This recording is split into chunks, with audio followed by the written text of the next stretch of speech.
என்னங்கிறதையும் நான் பார்த்ததுலேருந்து உங்களுக்கு அதெல்லாத்தையும் உங்கள்கிட்ட பகிர்ந்துக்கணும், அங்கே என்ன நடக்குங்கிறத உங்களுக்கு எடுத்து சொல்லணும் அப்படிங்கிறது அந்த ரெண்டுக்காக தான் நான் இப்போ உங்களை பார்க்கறதுக்கு வந்திருக்கிறேன். So now I would like my brothers and sisters to take the floor. அது இப்போ வந்து இனிமேல் நீங்கள் வந்து கேள்விகளை ஆரம்பிங்க. நீங்கள் கேள்விகளை கேட்டோம்னாக்கா நம்ம வந்து கேள்வி பதில் வழியாக ஒருத்தர் நம்ம அதை புரிஞ்சுக்கலாம். யார் கேள்வி கேட்குறீங்கிறத கை தூக்குங்க. அதற்கு பிறகு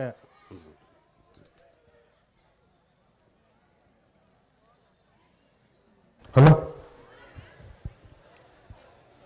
சார், நான் இங்கே ராகுல் காந்தி அவர்களுக்கும் மற்றும் விவசாய குடிமக்கள் அனைவருக்கும் வணக்கம். ஏன்னு கேட்டிங்கன்னா, இப்போ வந்து விவசாயிகள் வந்து ரொம்ப வந்து தாழ்மை இது அடைஞ்சிருக்கு. ஏன்னு கேட்டிங்கன்னா, இப்போ வந்து நெல் எடுத்துக்கிட்டா கூட அது வந்து பல விதைகள்லாம் தராங்க. நார்மலாக இருக்க விதைகளை விட நான் இப்போ புதுசாக வர விதைகள்லாம் நம்ம பயிர் பண்ணோம்னா அது வந்து ரொம்ப நலிவடைஞ்சு போயிருக்கு. ஒன்று. ரெண்டாவது வந்து நம்ம வந்து இப்போ மாடு வளர்த்து எல்லாமே இது பண்ணுறாங்க. இப்போ ஒரு பால் சொசைட்டியில் பால் ஊற்றுறாங்க. அப்படிங்கிறப்ப அதுக்கு தகுந்த மாதிரி நமக்கு வந்து வருமானம் இல்லை. ஏன்னா ரொம்ப கம்மியாக நமக்கு அமௌண்ட் வருது. 25 ரூபாயிலேருந்து ஒரு 30 ரூபாய்க்குள்ளே தான் நமக்கு ஒரு லிட்டருக்கு அமௌண்ட் கிடைக்கிது. ஆனால் வந்து இப்போ வந்து லேடிஸ்லாம் வந்து ரொம்ப வந்து கஷ்டப்படுறாங்க. ஒரு மாடு வளர்க்கணுனாவே ரொம்ப கஷ்டப்பட்டு தான் வந்து அந்த மாட்டை வளர்க்குறாங்க. அதுக்கு தகுந்த மாதிரி எங்களுக்கு வந்து எந்த ஒரு இதுவுமே கிடையாது. அப்புறம் வந்து பார்த்திங்கன்னா, இப்போ கிஷான் கார்டுன்னு சொல்லி நமக்கு இது பண்ணுறாங்க. அதுலேயும் வந்து நமக்கு ஒரு முறையாக வந்து நமக்கு என்ன கிடைக்கல. லேடிஸுக்குங்கிறதுக்கு ஒரு அங்கீகாரமே இல்லாமல், ஆனால் எல்லாருமே வந்து மேக்சிமம் வந்து லேடிஸ் வந்து ரொம்ப கஷ்டப்பட்டு தான் வந்து ஒரு இதே விவசாயம் பார்க்குறதோ இல்லை கூலி வேலை பார்க்குறதோ எதாக இருந்தாலும் அவங்க வந்து ரொம்ப கஷ்டப்பட்டு தான் இதுக்கு வராங்க. ஆனால் வந்து ஒரு அங்கீகாரமே இல்லாமல் வந்து இருந்துகிட்ருக்கோம். அது வந்து எங்களுக்கு வந்து ரொம்ப ஹெல்ப்பாக இருந்தாலும் நல்லாயிருக்கும். She is talking about 4 things. One is the quality of seed that is being supplied is a very poor quality. That is one. Secondly, when they raise the milk cattle and they are not getting the remunerative price for the milk. Thirdly, whatever the labor that they put in, they are not being recognized. Fourthly, the Kisan Card scheme which they are propagating as if it is a big great success hasn't helped them in any way. Fifthly, she says that now they are completely disempowered despite the fact that they are putting in so much of labor. So these are the 5 issues that she is raising. No, she is talking about statement about the present conditions that they are facing. Thank you. Nandri. Nandri. Women farmers are not recognized. Second is asking.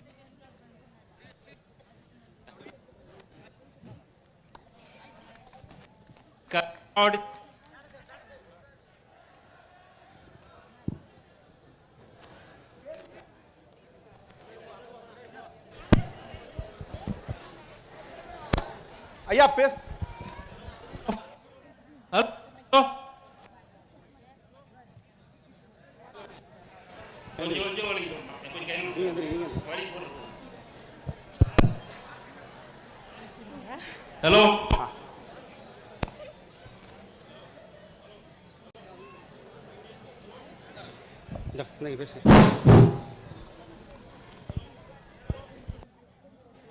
Hello, hello hello hello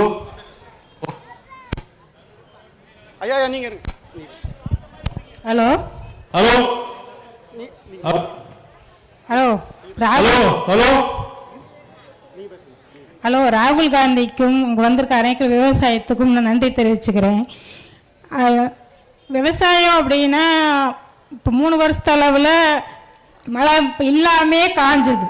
நகையை கடனை பேங்கில் அடமானம் வச்சு அதை வச்சு விவசாயம் பண்ணுறோம். ஆனால் அது மழை இல்லாமல் இப்போ 3 வருஷமாக காஞ்சுது. இப்போ விவசாயம் கொஞ்சம் தண்ணி வந்துச்சு பண்ணலான்னு சொல்லி அழகு வச்சு பண்ணிக்கிட்டு இருக்கோம். இப்போ மழை வந்து கெடுத்துருச்சு. இப்போ அதுக்கு வந்து யாரும் வந்து பார்க்கவும் இல்லை, ஒரு நன்கொடையாக வந்து தரவும் இல்லை. அதுக்கு நாங்கள் நகையை திருப்பினா தான் அடுத்தாப்பில் விவசாயம் பண்ண முடியும், மடித்து அழகு வச்சு தான். அதுக்கு நீங்கள் விவசாயத்து கடனுக்கு நீங்கள் வந்து ஒரு முன்வரவு கொடுத்து ஒரு தள்ளுபடி பண்ணி எங்களை பொழைக்க வைக்கணும். தினம் விவசாயம் சாவறாங்கிற லிஸ்ட்டில் நிறைய இனிமேல் வந்துட்டு தான் இருக்க போகுது, ஒன்றும் குறைபாடெல்லாம் வராது. அதுக்கு நீங்கள் வந்து ஒரு நல்ல முறையாக எங்களுக்கு வந்து ஒரு ஆட்சி வந்ததுக்கப்புறம் ஒரு சலுகை பண்ணணும், அவ்வளோதான் நான் கேட்குறது. She is talking about the bad patch of weather for the past 3 years. So it went completely dry, crops were failing. But now this year what had happened is they have successfully raised the crop, but the unseasonal rains have spoiled it again. So either it spoils without raining or it spoils with rain. So those are the conditions that they have been facing for the past 3-4 years. That is one. Secondly, they are incurring debt after debt. No, for every season they have to restart. Does she have insurance?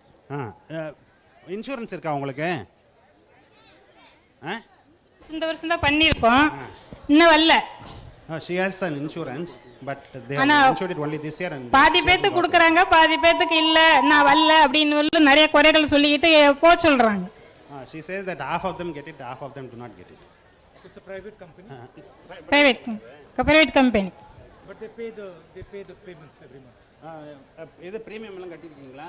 அதெல்லாம் கட்டியிருக்குங்க, கட்டியிருக்கோம். ஆனாலும் விதை வாங்கிலே insurance பண்ண மாதிரி பண்ணிக்கிறாங்க, எல்லாமே பண்ணுறோம். இப்போ வெங்காயம் 1 ஏக்கர் வந்து விவசாயம் பண்ணி இப்போ பூரா மலையில் அழுகி போச்சு. கிட்டத்தட்ட அதுக்கு 1 லட்ச ரூபாய்க்கு மேலே முதலீடு போட்டிருக்கோம்.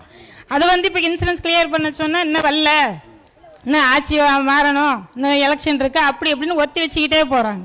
She has cultivated onions in 1 acre of land, and that requires an investment of 1 lakh because the unseasonal rains destroyed. Now when she went for the claim, the insurance, they say that no, we haven't processed it yet, it will take time, so you wait. How much money does she earn from her agriculture every year? ஒரு வருஷத்துல எவ்வளவு வருமானம் வரும்? ஒரு வருஷத்துல எவ்வளவு வருமானம் வரும் விவசாயத்துல உங்களுக்கு? விவசாயத்துல வருதுன்னா 1 லட்சம் எல்லாம் செலவு போக நாங்க பாக்குறது ஒரு 70,000 80,000 தான் பார்க்க முடியும். ஏன்னா அப்புறம் அதான் உழவு கூலி. எவ்வளவு இடம் இருக்கு? எங்களுக்கு ஒரு 4 ஏக்கர் இருக்குது. She cultivates 4 acres of land and on an average she gets about 4 ஏக்கருக்கு தான். 4 ஏக்கர் சொந்த நிலமா? ஆமா. She owns it and she gets about 70 to 80,000 on an average out of all these 4 acres. Per annum. ஒரு வருஷத்துக்கு லாபம் தானே அது? ஆமா, அவ்வளவுதாங்க. அப்புறம் மாடு கன்று வச்சிருக்கோம், அப்புறம் அதுக்கெல்லாம் மேவு போடணும். வருமானம் வந்து அவ்வளவுதான் வரும். பால் விலை இல்ல, தீவன விலை மாசம் 100 ரூபாய். மாடு 4 வச்சிருக்கிறேங்க, அதுக்கு தீவனத்துக்கு கை காசு போட்டு நான் கட்டிட்டு இருக்கோம். And that is also included. The income from milch animals is also included in that income that she is talking about. So it's obvious that she is doing a lot of hard work and she is putting in her labor and she is growing these crops.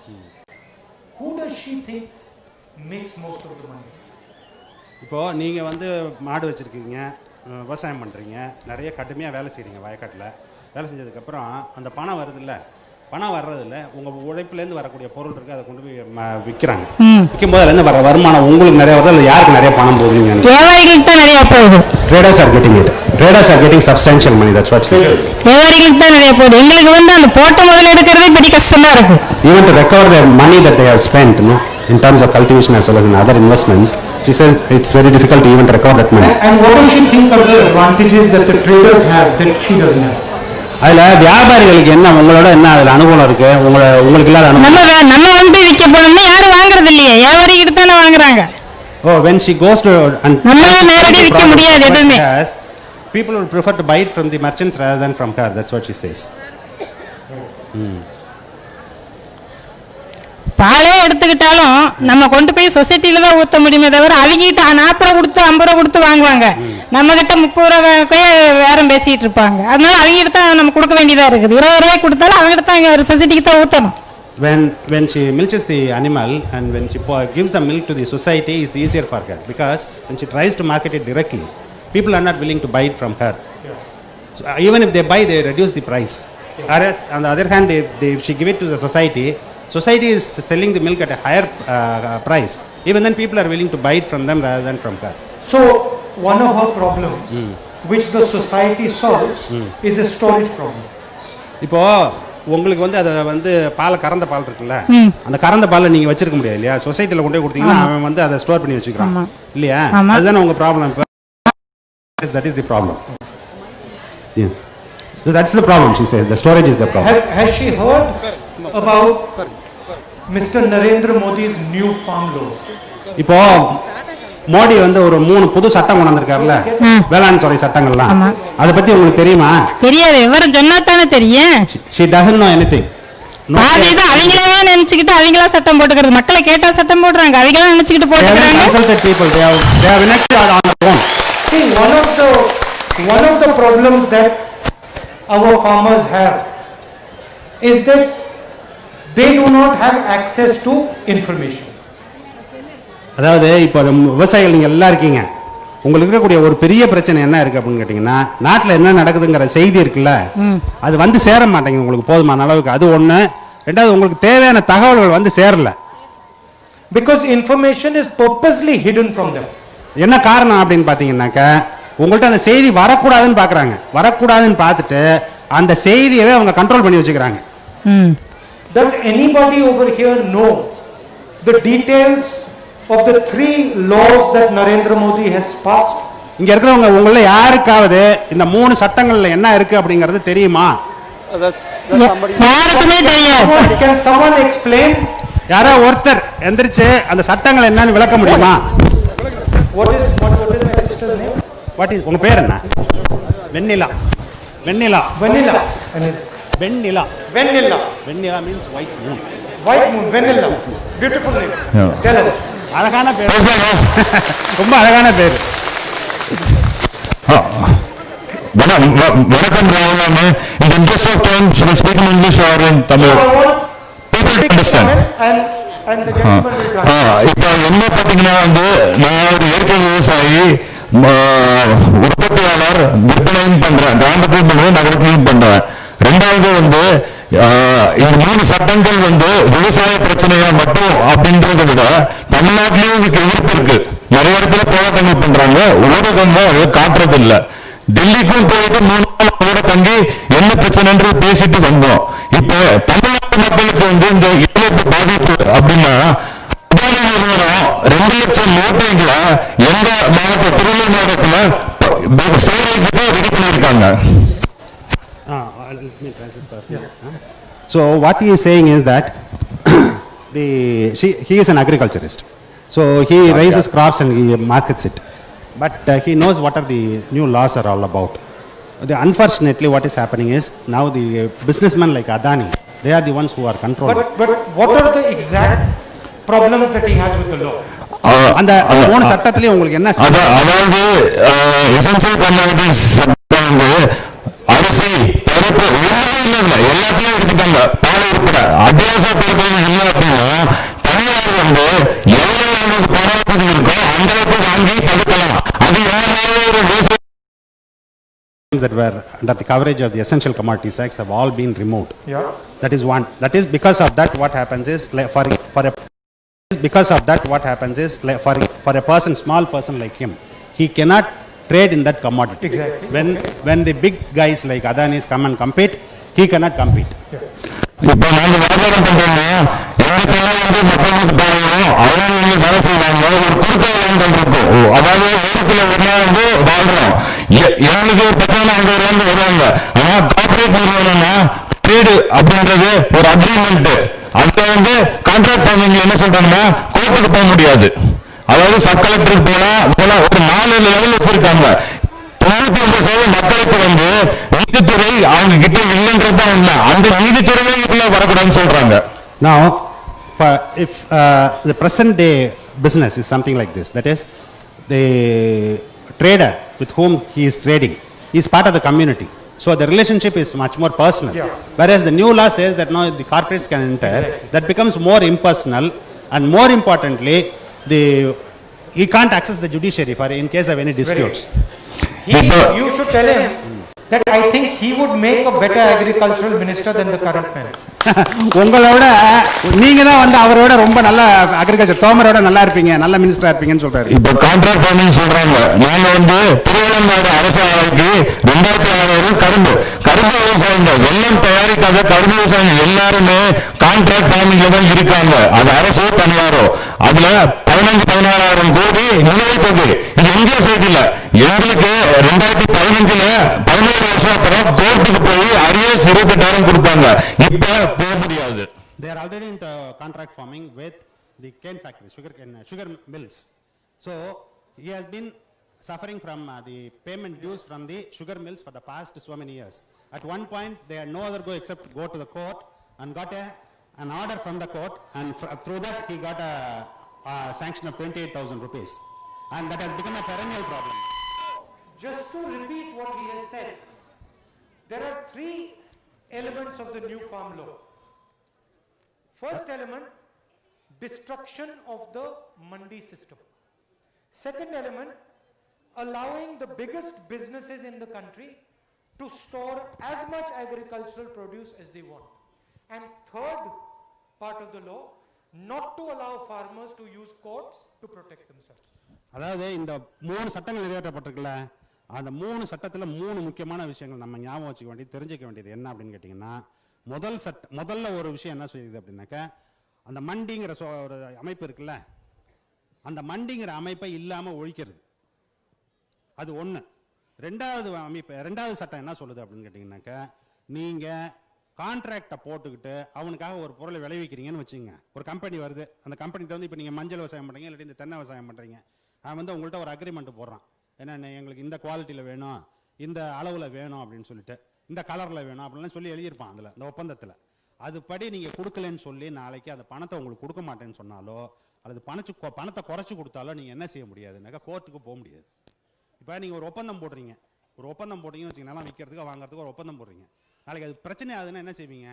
ஒன்று ஊரில் பஞ்சாயத்து கூட்டி ஆட்களை வச்சு பேசுவோம், அதுலேயும் முடியலன்னு என்ன செய்வோம்? போடா கோர்ட்டுக்கு போய் பார்த்துக்கிறோம், கோர்ட்டுக்கு போவோம் இல்லையா? இப்போ அது மாதிரி கம்பெனிக்காரனோட நீங்கள் கோர்ட்டுக்கெலாம் போக முடியாது. அதுதான் முக்கியமான விஷயம். இப்போ அந்த வந்திருக்கிற சட்டத்தில் இருக்கக்கூடிய மிகப்பெரிய ஓட்டை அதுதான். இப்போ அதான் இப்போ ஐயா என்ன சொல்கிறாங்க அப்படின்னு கேட்டிங்கன்னாக்கா, இது நீங்கள் நல்லா தெளிவாக தெரிஞ்சுக்கணும்.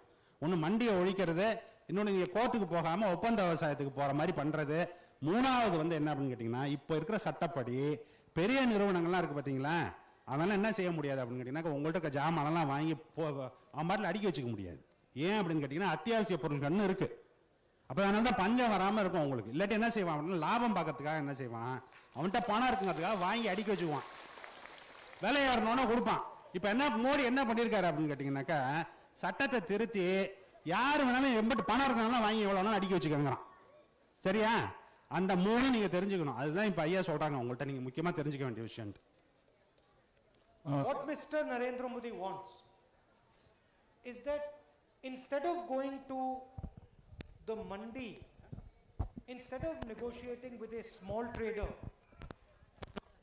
where if you have a problem you can go to the court, the Indian farmer is forced to negotiate with huge massive companies, and then if something goes wrong, the Indian farmer should not have access to the courts. இப்போ அந்த புது சட்டம் போட்டிருக்கிறது இருக்குல்ல, அந்த புது சட்டத்தில் என்ன ஒரு முக்கியமான பகுதி இருக்குது அப்படின்னு கேட்டிங்கன்னாக்கா, இப்போ ஐயா அங்கே ஒரு ஐயா சொன்னாங்க, என்ன சொன்னாங்க, கரும்பு விவசாயம் பண்ணுறவங்களாம் ஒப்பந்தம் பண்ணுறோன்ட்டு. இப்போ எந்த பொருள் வேணாலும் ஒப்பந்தம் போடலான்னு சொல்லிட்டாங்க. எந்த பொருள்? அது மஞ்சளாக இருக்கலாம், தேங்காயாக இருக்கலாம், நெல்லாக இருக்கலாம், எந்த கம்பெனி வேணாலும் உங்களோட எந்த ஒப்பந்தம் வேணாலும் போட்டுக்கலாம். போட்டுக்கிட்டாக்கா அவன் எப்படின்னு கேட்டிங்கனாக்கா, இப்போ உங்களுக்கு ஏதாவது ஒரு கம்ப்ளைண்ட் வருது, ஏதாவது இப்போ ஒரு ஃபோனில் ஒரு கம்ப்ளைண்ட் வருதுன்னா என்ன சொல்கிறான், ஒரு நம்பரை கொடுத்து அங்கே ஃபோன் பண்ணுங்கிறான் இல்லையா? 9 அழுத்தவும் 1 அழுத்தவும் 2 அழுத்தவும் நீங்கள் அழுத்திக்கிட்டே இருக்க வேண்டியது தான். என்னைக்கா அவனை போய் பார்க்க முடிஞ்சிருக்கா உங்களால்? இப்போ இந்த அம்மா சொல்கிறாங்க, என்ன அது இன்சூரன்ஸ் கம்பெனி, அவனோட போய் மோதி உங்களால் எதாவது பண்ண முடியுமா? இப்போ என்ன சொல்கிறான் அப்படின்னு கேட்டிங்கன்னா, அவன் அதெல்லாம் பண்ணிக்கலாம், நீங்கள் கோர்ட்டு கூட போக முடியாது. கோர்ட்டுக்கு போகிறது நல்லதா கெட்டதாங்கிறது அடுத்த கேள்வி. அப்புறம் வக்கீல்கிட்ட கொண்டு போய் பணம் கொடுத்து ஏதாவது நடக்குன்னு வச்சுங்க. ஆனால் இப்போ சட்டப்படி நீங்கள் அதுவே போக முடியாது. அந்த மாதிரி ஒரு புது சட்டத்தை போட்டிருக்கிறாங்க. அந்த மாதிரி ஒரு சட்டம் போட்டதுக்கு பிறகு உங்கள் கதி என்ன ஆகும் அப்படின்னு கேட்டிங்கன்னா, முழுக்க அவன் என்ன சொல்கிறானோ அதுதான் கேட்கணும். அது மட்டும் இல்லை, நீங்கள் ஒரு பட்டா வாங்கிறதுக்கு, ஒரு சிட்டா வாங்கிறதுக்கு நீங்கள் என்ன விஓ ஆஃபீஸ்க்கு எத்தனை தடவை அலைய வேண்டியதாக இருக்குது? இப்போ விஓவெல்லாம் கிடையாது. இப்போ ஏதாவது பிரச்சனைன்னு வச்சுங்க, ஆர்டிஓ தான் தீர்த்து வைப்பார். ஆர்டிஓட்ட போய் நீங்கள் போய் உங்கள் பிரச்சனையை தீர்த்துட்டு வந்துட முடியுமா? அவ்வளோ சாமானியமா?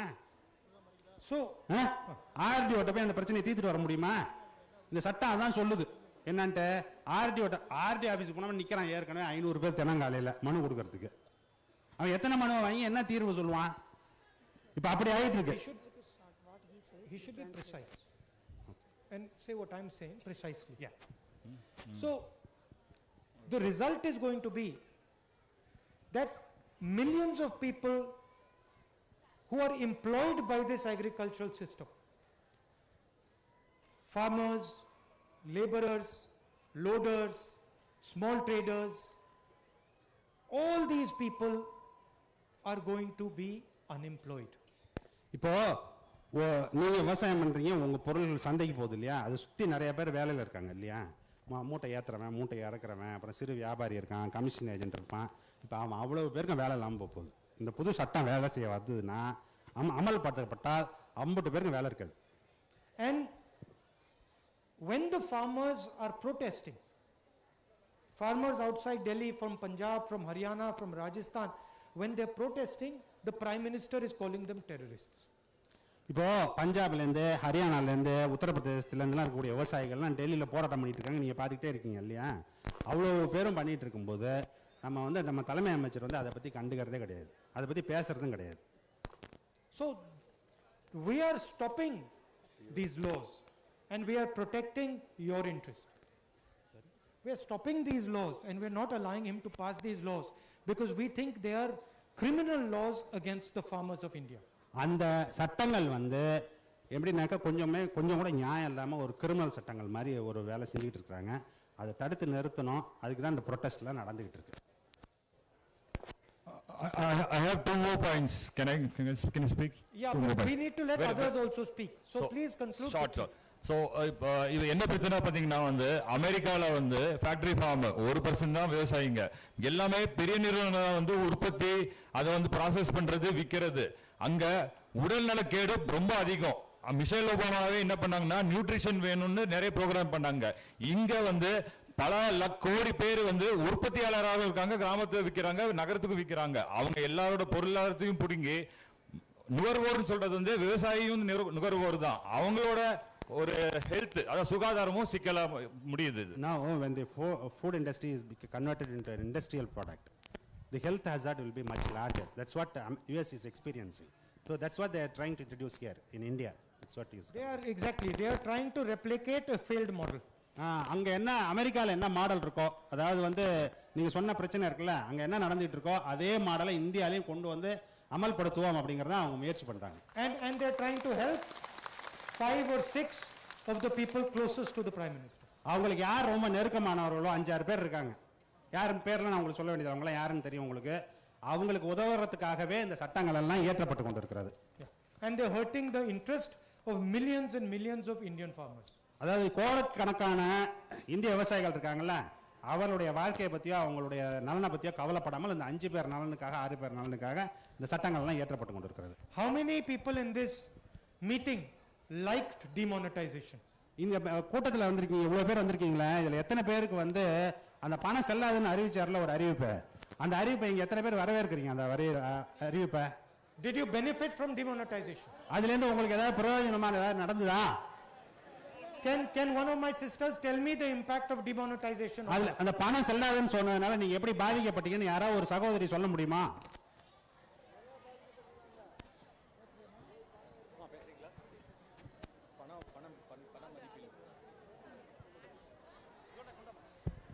யாரு நீங்க சொல்றீங்களா? இந்த மைக்க கொடுங்க உங்கள்ட்ட. நீங்க பேசுறீங்களா?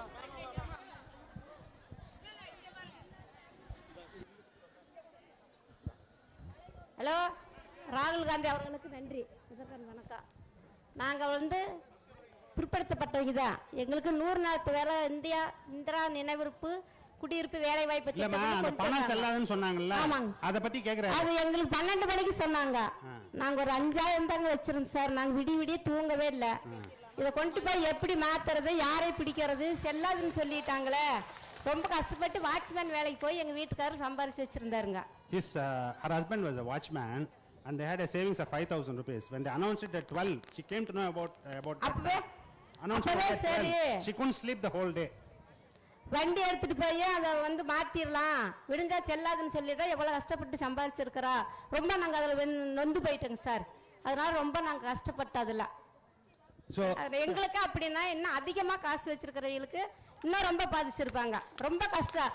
கண்ணு தெரியாத ஒரு அம்மா இப்ப போன மாசம் ஒரு செய்தியில சொன்னாங்க, 1 லட்சம் ரூபாய் என்னமா 500 ரூபாய் நோட்டு 2 பேருமே கண்ணு தெரியாத கையாந்து பத்தி விட்டு சம்பாரிச்சு வச்சிருந்தாங்க. அது சரி நம்ம இனிமேல் வயசாயிருச்சு அதை வச்சு நம்ம செலவு பண்ணிக்கலாம்னு சொல்லி ஒருத்தர்கிட்ட கொண்டு போய் கொடுக்கும்போது அவங்க அம்மா இது வந்து 500 நோட்டு இது செல்லாதுன்னு சொல்லிட்டாங்க, எப்போவே சொல்லிட்டாங்க, நீங்கள் இத்தனை நாளாக ஏமா வந்து இல்லைங்க நாங்கள் சம்பாரி சாப்பிட்டுக்கிட்டு இருந்தோம், இப்போ வந்து சம்பாதிக்க முடியாத சூழ்நிலை இருக்கிறோம், அதனால் வந்து அந்த காசை வச்சு நாங்கள் சாப்பிடலான்னு சொல்லி உங்கள்கிட்ட சொல்கிறோங்க அப்படின்னு வந்து சொன்னாங்க. அதுக்கு அவர் சொன்னார், இதுமேல் வந்து இது ஒன்றுமே பண்ண முடியாதுமா, நீங்கள் கொண்டு போய் ஒன்று உண்டியலில் போடுங்க இல்லைன்னா ஆற்றுல கொட்டிடுங்க அப்படின்னு சொல்லிட்டாங்க. அவங்க ரொம்ப மனசு வேதனைப்பட்டாங்க. போன மாதம் செய்தியில் இந்த நியூஸ் சொன்னாங்க. That is, she had both of them are hard working and they have lost the money. But what she says is there were others, like for instance, there was one instance where both of them were blind, challenged, visually challenged. They had accumulated about 1 lakh rupees, all 500 notes. They came to know about the demonetization only after a long time gap. So when they tried to change the notes, they said it's not no more valid currency. So they were shocked to their life. They thought, no, till then they have been working hard to earn the money and they didn't notice. Later when they came to know, they were old and they couldn't continue their work and earn their money. So that's she had come to know about that. So the same question I will ask, does anyone over here like the BJP GST? Yeah, உங்கள யாருக்காவது BJP the government பிடிக்குதான்னு கேக்குறாங்க. GST அந்த BJP announce பண்ணிருக்காங்கல்ல ஒரு scheme, ஜிஎஸ்டின்னு ஒரு scheme, வரி விதிக்கும் முறை, GST வரி விதிக்கும் முறை. அந்த ஜிஎஸ்டி வரி விதிக்கும் முறை உங்களுக்கு யாருக்காவது பிடிச்சிருக்கா? பிடிக்கவே இல்ல. சாப்பிட போனா கூட வரி போடுறாங்க. சோ சார் ஒரு பருப்போட விலை 100 ரூபாய்ங்க சார். 100 ரூபாய் சாப்பிட்டா அதுக்கு வரி. இப்ப வெளியில போய் சாப்பிட போனோம்னா கூட சாப்பிடறதுக்கு கூட டாக்ஸ் போடுறாங்க. சாப்பிடுற பில்லுக்கு போய் 2 இட்லி திங்கிறோம், தோசை திங்கிறோம்னா அது கூட டாக்ஸ் உண்டு. இப்போ அதான் இந்த ஜிஎஸ்டி அமைப்பு முறைன்னு அம்மா சொல்றாங்க.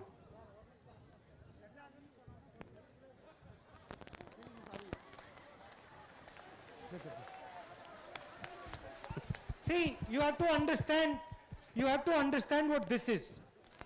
This is 500 rupees stolen from my brother by the government of India. இந்த நோட்டு என்ன அப்படின்னாக்க, இந்த 500 ரூபா நோட்டு இருக்குல்ல, அந்த 500 ரூபா நோட்டை இவர் பெரியவர்கிட்ட இருந்து நம்ம அரசாங்கம் திருடிச்சு. That's what it is. அதுதான்.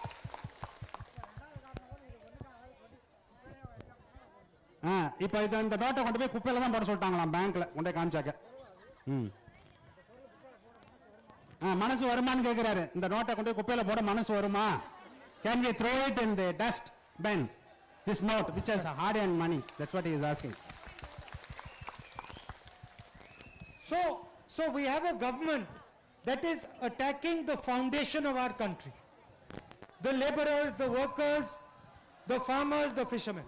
இப்போ இருக்கிற கவர்மெண்ட் எப்படி இருக்கு அப்படின்னு கேட்டீங்கன்னா, சாமானியர்கள் நம்ம எல்லாம் இருக்கோம்ல, உங்களை மாதிரி இருக்கவங்க, என்ன மாதிரி இருக்கவங்க, இவங்களை எல்லாருக்கும் வேக்காடு வைக்கிற கவர்மெண்டா தான் அது இருக்குது. அது நம்ம வயல்ல வேலை செய்யறவங்களா இருக்கட்டும், விவசாயியா இருக்கட்டும், சிறு வியாபாரிகளா இருக்கட்டும், நம்மள எல்லாரும் என்ன பண்றாங்க, காலி பண்ற மாதிரி ஒரு கவர்மெண்ட் தான் இந்த கவர்மெண்ட் வேலை செய்யுது. And it is our duty to protect the interest of the farmers, laborers, workers, weavers, fishermen. இப்போ ரொம்ப முக்கியமான விஷயம் என்னன்னு கேட்டீங்கன்னா, இவங்க எல்லாருடைய நலனையும் நம்ம பாதுகாக்கிறதுங்கிறது ரொம்ப ரொம்ப அவசியமா இருக்குது. அதை நம்ம செய்துதான் ஆகணும். இப்போது அதுக்காக தான் நான் வந்திருக்கேன். இப்போ இந்த உங்களுடைய நலன்கள் எல்லாம் காப்பாற்றணும் அப்படிங்கிறதுக்காக தான் அதை தெரிஞ்சுக்கிட்டு தான் நாங்கள் வந்திருக்கேன் பேசுறதுக்கு. Sir good afternoon sir. Good afternoon sir. இந்த எங்களுக்கு இந்த விவசாய கடன் சொல்லி தள்ளுபடிலாம் கொடுக்குறாங்க சார். அது வந்து ரொம்ப ஏழை, ரொம்ப கீழ்த்தரப்பட்ட கீழ்த்தடத்தில் இருக்கிற மக்களுக்கு யாருக்குமே கிடைக்கிறது இல்லைங்க சார். என்னன்னு கேட்டால் பட்டா சிட்டா இதெல்லாம் கொண்டு வாங்க, இருந்தால் மட்டும் உங்களுக்கு தள்ளுபடின்னு சொல்லி சொல்கிறாங்க. ஸோ எங்களுக்கு ரொம்ப கீழ்த்தர மக்களுக்கு எதுவுமே கிடைக்கிறதில்ல. ஒரு சீட்டு சேர்த்து ஒரு 2 பவுன் எடுப்போம், அதை கஷ்டம்னு சொல்லி கொண்டு போய் பேங்க்கில் வைப்போம், அதை எங்களால் திருப்ப முடியாது. ஏறிட்டே போயிட்டுருக்கோம் வட்டி வட்டி வட்டின்னு. ஸோ அதை திருப்ப முடியல. கேட்டால் உங்களோட பட்டா சிட்டா இதெல்லாம் எடுத்துகிட்டு வாங்க, இருந்தால் பண்ணலான்னு சொல்கிறாங்க. அப்போ ரொம்ப கீழ்மட்டத்தில் இருக்கிற மக்கள் யாருக்கும் இது யூஸ் ஆகிறது இல்ல சார். கொடுக்கப்படுற அந்த தள்ளுபடின்றது எங்களுக்கு கிடைக்கிறதே இல்ல. அது பெரிய எங்களுக்கு கஷ்டமா இருக்கு. Farm waiver hasn't reached here because when she approaches the bureaucracy for a waiver, they say that you produce the patta, chitta and all the land records, which she is unable to do. Because of that, whatever jewels she had, She has pledged it, and the interest is going up year after year. That is her நல்ல problem. திட்டங்கள் எங்களுக்கு கிடைக்கிறதே இல்லைங்க sir. And that benefit hasn't reached her. அப்புறம் கீழ்த்தர மக்களுக்கு வந்து பருப்போட விலை 100 ரூபாய்ங்க சார், ஒரு உளுந்தோட விலை 120 ரூபாய்ங்க சார், அரிசி 1500 சார். ஸோ இந்த ரேட்லேயே போனால் சிலிண்டர் பாருங்க சார் தள்ளுபடின்னு சொல்லி சொன்னாங்க. இப்போ அதுவும் இல்லை, இப்போ அதெல்லாம் கொடுக்கறதே இல்லை. Now the food inflation is going up. அப்ப ஏறிட்டே போயிட்டு இருக்கு. கீழ்த்தட்டு மக்கள் ரொம்ப கஷ்டப்படுறாங்க, ஒரு நேரம் சாப்பாட்டுக்கே கஷ்டப்படுறாங்க. இப்படி இருக்கிறவங்கள எப்படி இதை பண்ண முடியும் சார்? பண்ண முடியாது. She is listing out all the prices of various items, how it is shooting up, and they are unable to cope up with that inflation. And also about this gas cylinders, LPG. Petrol price, LPG, how the subsidies have been cut and how the prices are going up, and they are finding it extremely difficult to cope with that. So அப்புறம் எங்களோட விவசாய தொழில் sir கோரைங்க sir, mat படுத்து தூங்குறல்ல, அதான் எங்களோட விவசாயங்க sir. எங்களுக்கு வந்து அது ஒரு நிர்ணயமான விலையை கொடுக்கறதே இல்லைங்க சார். பார்த்தா 600ம்பாங்க, 700ம்பாங்க, 750ம்பாங்க. எங்களுக்கு விவசாயம் அறுப்பு கூலி எல்லாம் போக ஒரு ஏக்கருக்கு ஒரு 4000 ரூபாய் கிடைக்கிறதே ரொம்ப கஷ்டமா இருக்குங்க சார். எங்களுக்கு ரொம்ப என்ன பண்றதுன்னு தெரியாம இருக்குங்க சார் எங்களோட தொழில். அடுத்ததுங்க சார், தண்ணியில வந்து இந்த பேப்பர் மில் தண்ணியை விட்டுட்டே இருக்காங்க சார், அதை நிறுத்துறதே இல்லைங்க சார். இதை எங்க குழந்தைங்களாம் குடிச்சா இதோட நிலைமை என்ன ஆகுனே தெரியலைங்க சார். இன்னும் அந்த தண்ணி வந்துட்டே தான் இருக்கு. ஒரு குறிப்பிட்ட ஷெட்யூல்டு இவ்வளவு நாளைக்குள்ள தான் தண்ணி விடணுன்றதுலாம் இல்லைங்க சார், வந்துட்டே இருக்கு. இதை குடிக்கும்போது எங்க குழந்தைங்களோட நிலைமை என்ன ஆகுன்னு தெரியல, ரொம்ப பயமா இருக்கு. குடிக்க முடியல, குடிச்சா அப்படியே தண்ணி என்ன சொல்றது ஒரு கச்ச மாதிரி இருக்கு, டேஸ்டே இல்ல. இதை எல்லார்ட்டையும் சொல்லியாச்சு, இதை யாருமே எங்களுக்கு எடுத்து செய்யவே இல்லை இது வரைக்கும். அதை கொஞ்சம் பண்ணி கொடுங்க.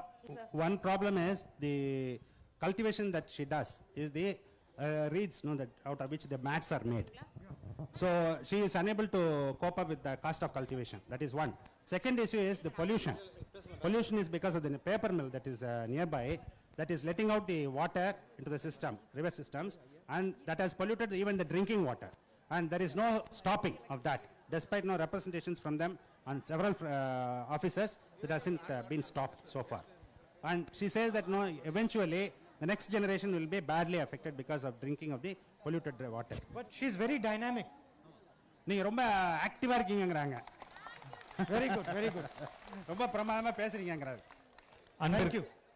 அன்பிற்குரிய ராகுல் காந்தி அவர்களுக்கு தமிழக 3 கோடி தமிழக விவசாயிகளின் சார்பில் இங்கே விவசாயத்தை மீட்க தமிழகத்தை காக்க வந்தமைக்கு இங்கிருக்கும் அனைத்து விவசாயிகள் சார்பில் வருக வருக அன்போடு வரவேற்கிறோம். வெல்கமிங். Thank you. நன்றி. ஐயா வணக்கம். என் பேர் ஈசன். நான் ஒரு வழக்கறிஞர். சென்னை உயர்நீதிமன்றத்தில் வழக்கறிஞராக தொழில் செய்து வந்தேன். என்னுடைய நிலத்தை மத்திய அரசினுடைய கெயில் நிறுவனம் எரிகாற்று குழாய் கேஸ் பைப்லைன் அமைப்பதற்காக எடுப்பதற்கான முன்மொழிவை செய்தது. நாங்கள் திட்டத்தை எதிர்க்கவில்லை. நாங்கள் கேட்டது ஏற்கனவே இதே போன்ற கேஸ் பைப்லைனை குஜராத்திலே சாலை ஓரமாக 600 கிலோமீட்டர் தூரம் அமைத்திருக்கிறார்கள். அதுபோன்று இங்கும் தமிழ்நாட்டிலும் விவசாய நிலத்திற்கு பாதிப்பில்லாமல் சாலையோரமாக அமையுங்கள் என்று கோரிக்கை வைத்து போராடினோம். இன்று வரை அந்த கெயில் நிறுவனம் அதை ஏற்றுக்கொள்ளாமலே இருக்கிறது. இதனால் தமிழகத்திலே 7 மாவட்ட விவசாயிகள் தொடர்ந்து 6 ஆண்டுகளாக நிம்மதியின்றி தவித்து வருகிறார்கள். So he is a lawyer. He is practicing the High Court. Now his land has been earmarked to lay the pipelines of Gas Authority of India Limited, GAIL. Now what he says is in Gujarat what they have done is they have laid the pipelines on the side, roadsides. Whereas here they are digging through the cultivated land. So that has caused him enormous damages to the existing crops. And they have been fighting over this for the past 6-7 years. And the problem is alive in 7 districts in Tamil Nadu of this laying of gas pipelines. So that is the issue that he is talking about. அடுத்ததாக Bharat petroleum நிறுவனம் இதே போன்று ஒரு oil pipeline எண்ணெய் குழாய் திட்டத்தையும் இதே 7 மாவட்டங்கள் வழியாக தற்போது செயல்படுத்துவதற்கு திட்டமிட்டு செயலாற்றி வருகிறது. இதனால் மீண்டும் மீண்டும் விவசாயிகள் நில உரிமை பறிக்கப்படுவதால் மிகப்பெரிய அச்சத்தில் உள்ளார்கள். So the another oil company is also trying to lay the pipeline in all the 7 districts parallel to the gas pipeline. So that is again destroying the cultivated land. மத்திய அரசின் பவர் கிரிட் நிறுவனம் கொச்சியிலிருந்து ஆப்பிரிக்காவிற்கு கடலுக்கடியில் cable அமைத்து மின்சாரத்தை கொண்டு செல்கிறது. மதுரையிலிருந்து இலங்கைக்கு கடலுக்கடியில் cable அமைத்து மின்சாரத்தை கொண்டு செல்கிறது. ஆனால் எங்களுடைய கிராமங்களில் உயர்மின் கோபுரம் அமைத்து இது போன்ற லட்சக்கணக்கான தென்னை மரங்களை வெட்டி வீழ்த்தி எங்களது நிலங்களின் மதிப்புமிக்க விலையை பறித்து எங்களது வாழ்வை சூறையாடி உள்ளார்கள். This Power Grid Corporation of India, what they have done is they have laid undersea cables to Africa as well as to Sri Lanka to export the generated power from here. Whereas when it comes to their farmlands, what they are trying to do is they are constructing huge pylons, and they are not compensated enough for that. But are they not compensating him even when they're laying the pipeline? Pipeline போடும்போது compensation கொடுக்குறாங்களான்னு கேட்கிறாரு. உங்களுடைய தனிப்பட்ட முயற்சியினால் 2013ஆம் ஆண்டு புதிய நிலமெடுப்பு சட்டம் கொண்டு வரப்பட்டது. அதற்கு ஒட்டுமொத்த இந்தியாவின் விவசாயிகளின் சார்பாக உங்களுக்கு நன்றி தெரிவித்துக் கொள்கிறோம். They are thanking you for bringing out that new land acquisition law in 2013.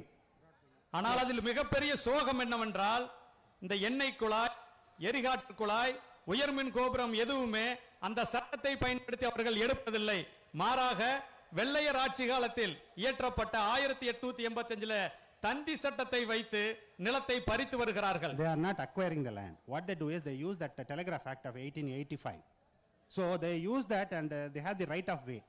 They use that class so that they do not compensate the farmers. Right. When they use the land. But the pylon, how high does it go? எவ்வளவு உயரத்துல போகும் அந்த கோபுரம், மின் கோபுரம்? 8 metre உயரம்யா. 8 meters. 8 meters. But they must be putting the pillars. அந்த பில்லர்லாம் போடுறாங்க தானங்க ஐயா. அந்த நிலத்துக்கு கீழே நாங்க வசிக்க முடியாது, வாழ முடியாது, கிணறு வெட்ட முடியாது, போரை பயன்படுத்த முடியாது. அந்த நிலமே மதிப்பில்லாம போயிருதியா. It loses its value. Number one, it loses its value. Secondly, you cannot cultivate any crops below that line. Why? ஏன் அதை பண்ண முடியாதுன்னு கேக்குறாரு. அது கடியில வசிக்கிறதால அந்த எலக்ட்ரோ மேக்னெட்டிக் ஃபீல்டால கேன்சர் வருதியா. நாங்க அதனால பண்ண முடியாதுயா. So the electromagnetic field இருக்கிறதுனால because of the electromagnetic field, no, they can't live. Not only that, I am also told that no, some research has shown from IIT that even the existing crops suffer because of that. ஐயா, அடுத்ததா விவசாயிகளுடைய இருக்கக்கூடிய ஒரே ஒரு நம்பிக்கை கூட்டுறவு சங்கங்கள். எங்க கூட்டுறவு சங்கங்கள் இப்ப எங்களுக்கு கடன் கொடுக்கிறது இல்ல. மத்திய அரசோட ரிசர்வ் வங்கி எங்க கிராமத்தில் இருக்கிற தொடக்க வேளாண்மை கூட்டுறவு வங்கியில கடன் கொடுக்கக்கூடிய அதிகாரத்தை புடுங்கிருச்சு. இதனால நாங்க விவசாயிகள் ரொம்ப சிரமத்தில் இருக்கிறோம். அடுத்ததா மத்திய அரசு ஏற்கனவே உங்க ஆட்சி காலத்துல இத சொல்லி முடிச்சறேன். Their only access to credit was through the village cooperative credit societies. Now the Reserve Bank of India has forbade the village societies from extending credits to the farmers. So because of that they are suffering. Okay. ஐயா, அடுத்தது இந்த மத்திய அரசு உங்க ஆட்சி காலத்துல 3% வட்டியில தங்க நகை கடன் விவசாயிகளுக்கு கொடுத்துட்டு இருந்தீங்க. அதுதான் எங்களுக்கு மிகப்பெரிய ஆதாரமா இருந்துச்சு. இப்போ அந்த கடனை ரத்து பண்ணிட்டாங்கயா. So during your regime you were extending farm credits at the rate of 3% per annum. Now they have stopped that system. Yeah. So because of that they are suffering enormously. Does he like the land acquisition bill that we brought? அப்போ காங்கிரஸ் ஆட்சியில கொண்டு வந்த அந்த சட்டம் இருக்குல்ல, அந்த நில ஆர்கிஜி சட்டம், அந்த சட்டம் உங்களுக்கு பிடிச்சிருந்தான்னு கேக்குறாரு. அந்த சட்டம் உண்மையிலுமே எங்களுக்கு பிடிச்சிருந்தது. சிறப்பான சட்டம்யா. It is a very good act and they all liked it. Can I has he heard of a Congress idea called Nyay? அந்த காங்கிரஸ்ல வந்து ஒரு ஐடியா சொல்றாங்க. என்னன்னாக்க நியாயன்னு ஒரு ஐடியா சொல்லிட்டே இருக்காங்கல்ல, அதை பத்தி கேள்விப்பட்டிருக்கீங்களா? அது என்னன்னு தெரியுமான்னு கேக்குறாரு. தெரியலங்க ஐயா. He doesn't know. Can I tell him? அது என்னன்னு சொல்லட்டுமான்னு கேக்குறாரு. ரொம்ப மகிழ்ச்சியா நீங்க சொல்லணும். He will be very happy to know that. So in the last election in our manifesto we had come out with a revolutionary idea. போன தடவை election வந்தது இல்ல நாடாளுமன்றத்துக்கு, அப்போ காங்கிரஸ் வெளியிட்ட தேர்தல் அறிக்கையில ஒரு புரட்சிகரமான திட்டத்தை முன் வச்சாங்க. Like Manrega, where we give guaranteed employment to rural people, we had come up with an idea to help everybody in the country. அதாவது இப்ப அதுக்கு முன்னாடி அறிமுகப்படுத்தினாங்கல்ல 100 நாள் வேலை திட்டம், அந்த 100 நாள் வேலை திட்டம் மாதிரியே இதுல என்ன பண்ணிருந்தாங்க அப்படின்னு கேட்டீங்கன்னாக்க, அது வந்து கிராமப்புறங்களில் இருக்கிற மக்களுக்கு வந்து 100 நாள் வேலை கொடுக்கறது வருஷத்துக்குன்னு வச்சிருந்தது இல்லையா. இப்ப அது மாதிரி இந்தியாவில் இருக்கக்கூடிய எல்லா குடிமகன்களுக்கும் உதவுறதுக்கு ஒரு திட்டம் வச்சாங்க, அந்த நியாய திட்டத்துல. And the idea was very simple: identify the poorest families in India and give them money directly in their bank account. அதாவது இந்தியாவில் இருக்கக்கூடிய வறுமையில் இருக்கக்கூடிய மக்கள் இருக்காங்கல்ல, அவங்கள பார்த்து யார் யாருன்னு கண்டுபிடிச்சதுக்கு பிறகு அவங்க அக்கௌண்ட்ல நேரடியாக பணம் போட்டுறது. வேலை செய்யறது 100 நாள் வேலைக்கு வந்தா தானே வேலை இல்லை, அப்படிலாம் இல்லை. நேரடியாக மாதம் மாதம் பணம் போட்டுறது அப்படிங்கிற திட்டம் தான் அவங்க அந்த அறிக்கையில் வச்சது, தேர்தல் அறிக்கையில். Every single poor family in India would get 72,000 rupees a year in the bank every year. ஒவ்வொரு ஏழை குடும்பமும், இந்தியாவில் இருக்கக்கூடிய ஒவ்வொரு ஏழை குடும்பத்துக்கும் வருஷத்துக்கு அவங்க அக்கவுண்ட்ல 72,000 ரூபாய் போட்டுருது. அதுதான் அந்த திட்டம். அப்படின்னா மாசம் 6,000 ரூபாய் போட்டுருவாங்க. That was the idea. அதுதான் அந்த ஐடியா, அவங்க பண்ணியிருந்த idea. And the shocking thing was that there was more than enough money to do this easily. அது வந்து பண்றதுக்கு நம்மள்ட்ட நிதி ஆதாரம் போதுமான அளவுக்கு இருந்து ரொம்ப சுலபமாக அதை பண்ணியிருக்கலாம். So the problem in India is not shortage of money. The problem in India is that money is never given to the poor people.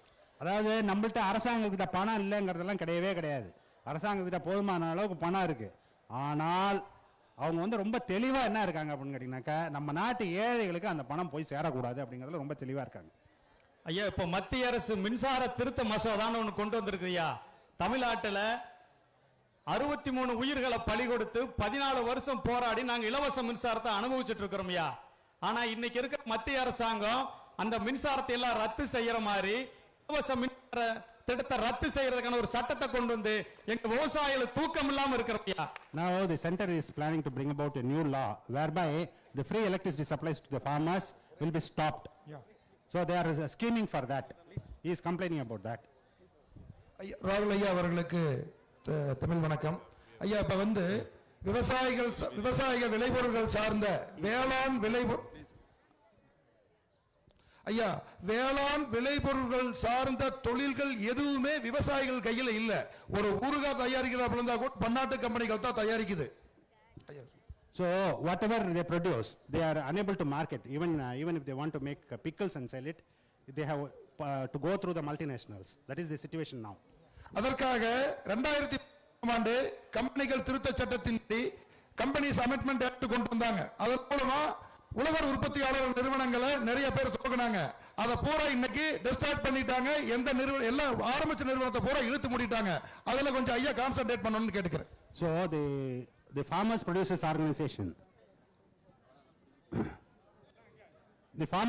organization which were formed earlier have all been destroyed. Now he is requesting you to focus some of your attention on that as well. I think we can let the last person speak because we are running out. கடைசி ஒரு கேள்வி, ஒரே ஒரு கேள்வி, அதோட முடிச்சிடலாம். நம்ம அங்க வரோம்.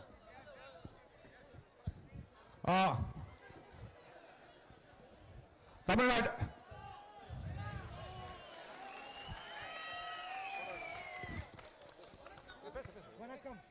Vanakkam. I welcome Rahul brother to Organic Tamil Nadu. I will speak in conclusive English, then myself will translate it. That will be easier. Okay. To save time. Okay. I am an organic farmer for the past 24 years. I quit my government job and took